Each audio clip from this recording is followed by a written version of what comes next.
सरकार एक छोटी सी क्रिया है जिसे करने मात्र से इस संसार में जितने भी तीर्थ हैं, चाहे प्रयाग हो, पुष्कर हो, गोदावरी हो, उन सभी तीर्थों के सेवन का फल मिल जाता है। अर्थात उन तीर्थों में जाकर के वहां वास कीजिए, वहां स्नान कीजिए, वहां भगवत आराधना कीजिए, और तब जो फल मिलेगा वो फल एक छोटी सी क्रिया कर लेने मात्र से मिल जाती है। याद रखिएगा, एक मनुष्य अपने पूरे जीवन में भारतवर्ष में जितने तीर्थ हैं उन सभी तीर्थों का सेवन नहीं कर सकता है, क्योंकि स्वल्पम तथायुर बहवश्च विघ्ना, आयु कम है, विघ्न अधिक है। और जाने कितने ऐसे तीर्थ हैं जिनके विषय में तो हम जानते भी नहीं हैं। शास्त्रों में उन तीर्थों का नाम तो है, लेकिन इस पृथ्वी पर वो तीर्थ कहाँ है ये मालूम नहीं, ये गुप्त है। तो उन तीर्थों के सेवन का भी फल मिल जाएगा। तो हमारे शास्त्र में आया, कहा कि कल्यामुत्थाय गोमध्ये गृह्यं दर्भान सहोदकान निषिंचेत गवाम श्रृंगे मस्तकेन च तज्जलम। प्रातः काल ब्रह्म मुहूर्त में जागिए और जाग करके नित्य कर्म जो हैं आपके वो करके, पूजन पाठ करके एक तांबे के पात्र में जल भर लीजिए, और जल भर करके कुशा की आप एक आचमनी बना लीजिए।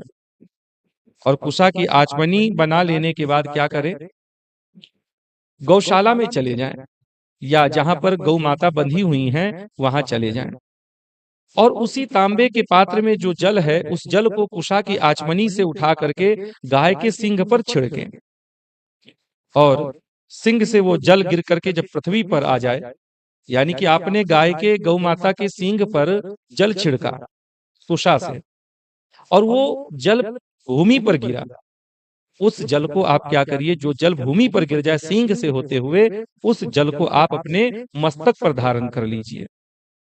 सरकार, हमारा शास्त्र कहता है कि श्रूयन्ते यानि तीर्थानि त्रिषु लोकेषु का नीचे।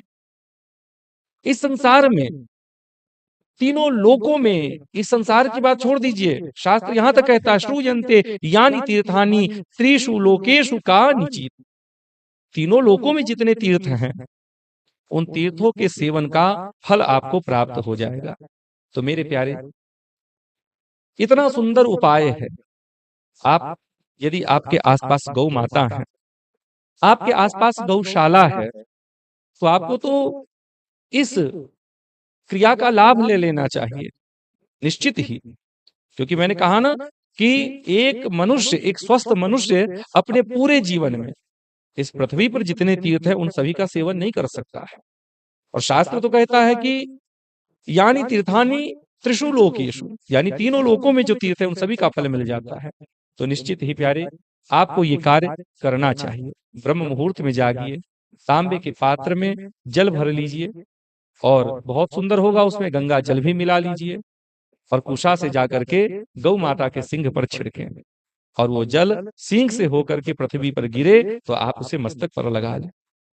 और याद रखिएगा, ये जो क्रिया है, आप सोचे कि एक बार करके छोड़ दें, करते रहिए।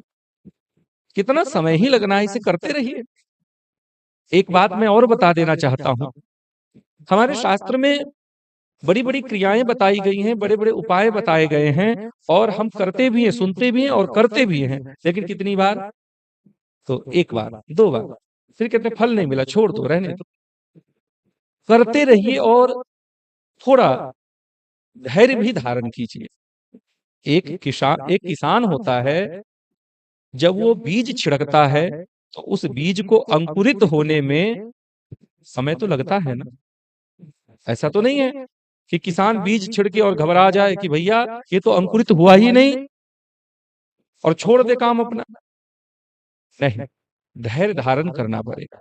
आप धैर्य धारण कीजिए और निरंतर करते रहिए, निश्चित ही फल मिलेगा। भविष्यति न संशय, इसमें किसी प्रकार का कोई संशय करने वाली बात ही नहीं।